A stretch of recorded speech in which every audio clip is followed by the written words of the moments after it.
Akompresura je davna tehnika, nastala još u drevnoj Kini pre, da kažem, 2000 godina pre nove ere i bazirana je na našim meridijanima koji postoje u organizmu. Tih 12 meridijana odgovorni su za dobar protok energije u našem telu, a svaki meridijan je povezan sa 3 do 4 određena ključna organa.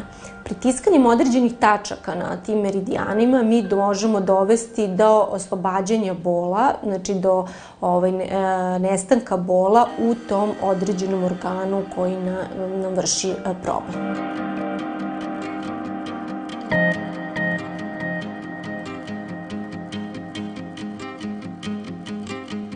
Ono što je danas definitivno čest slučaj jeste glavobolja uzrokovana napetošću.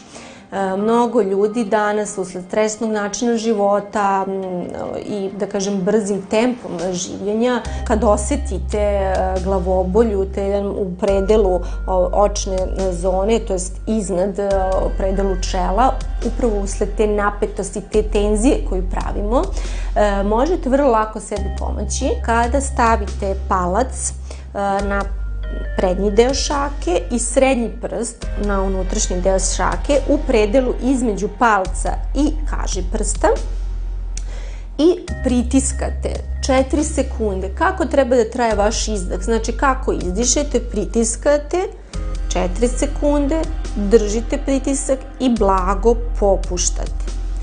Ovaj pokret možete vršiti 10 puta i ponavljati na svakih 10 minuta. Bol će ubrzo, najkasnije u toku pola sata, trebati da popusti i glavobolja prosto da vam nestane. Važno je napomenuti da se ova tehnika akompresure ne radi kod trudnice.